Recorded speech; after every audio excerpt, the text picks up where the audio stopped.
சொல்லுங்க சார் வாங்க.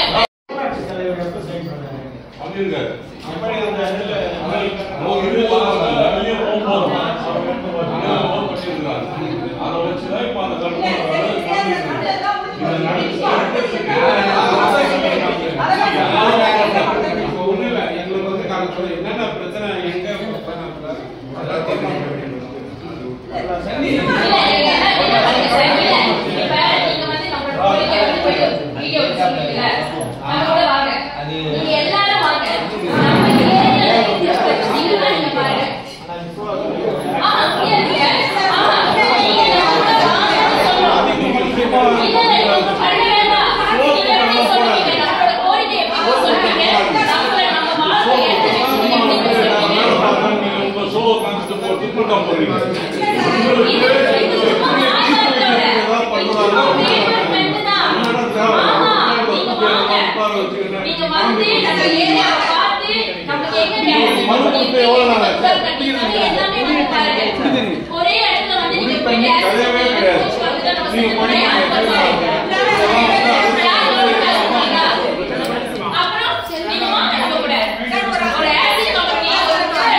பாதுகாப்பும் கிடையாது.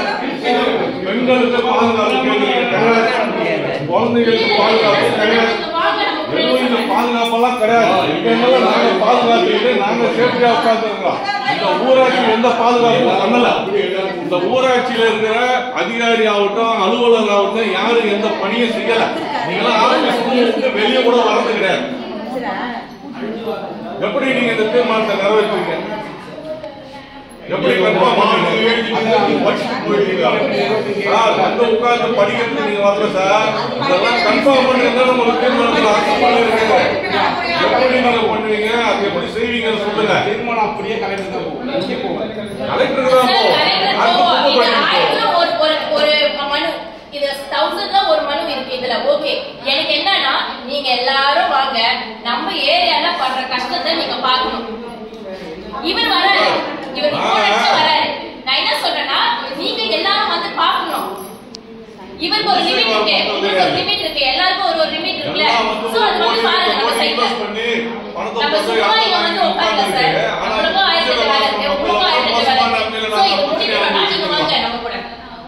இன்னைக்கு ஒரு நாள் நீங்க சொல்றீங்களா இந்த நாளை பிரஸ் ரிப்போர்ட் அதே மாதிரி தான் நம்ம பெற்ற பிள்ளைங்க வந்து அதே காலத்துல வெத்தலையோ இல்ல அவங்க ஏதாவது விவசாயம் பண்றாங்க. எப்படி நீங்க எல்லாமே ஆசிட் கம்பெனியே கொடுத்துட்டு இருந்தா நம்ம என்ன பண்ணுவோம்? ஏன்னா நம்ம பிள்ளைங்க எங்க போவாங்க?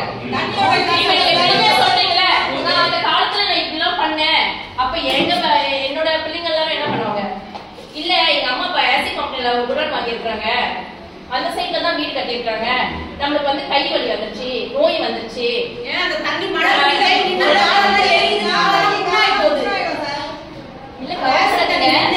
எதுக்கு எல்லாரும் கவலைப்படுறீங்க? இவங்க எல்லாரும் காசு கொடுப்பாங்க, அவங்களோட கையை எடுத்து நம்ம கையை கொடுத்துருவாங்க. கரெக்டா தானே? பணம் எவ்வளவு எதிர்பார்க்கறீங்க? பணம் எவ்வளவு எதிர்பார்க்கறீங்க? எதுக்கு பணம் சார்? இந்த கேட்டிங் நீங்க கொடுக்குறீங்களா? வீடியோ சைன் பண்ணும்போது சைன் பண்ணி வாங்குறீங்களா பணம்? நம்மளுக்கு அதே எதுதான் கொடுங்க. நம்மளுக்கு குடான் வேணாம், நம்ம இடத்துல குடான் வேணாம். இல்ல மேடம், இப்போ எல்லாரும் என்ன சொல்றாங்க, உயிருக்கு உத்தரவாதம் இல்லாம இருக்குன்றாங்க. ஆமா கரெக்ட் தான். வந்து பாருங்க,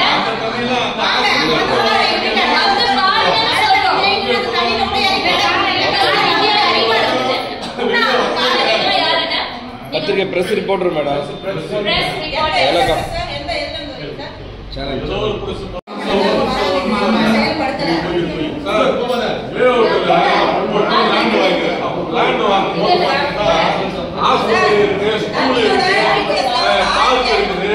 இதெல்லாம் சொல்லி இடம் ஒதுக்கி இருக்குன்னு சொல்லி எங்களுக்கு இடத்த விட்டாங்க.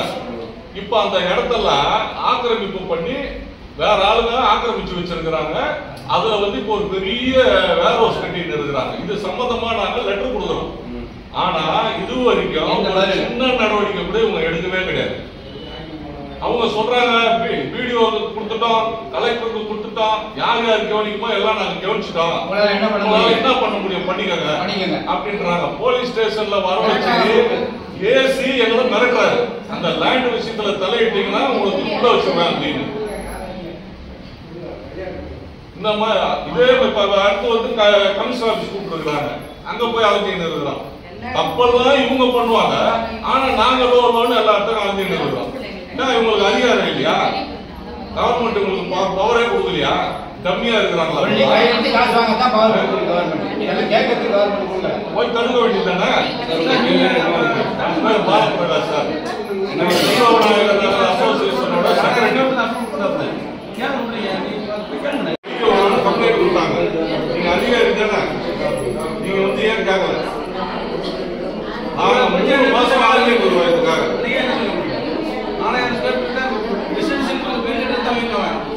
நீங்க சிஎம்ஓட மேப் எடுத்து பாருங்க.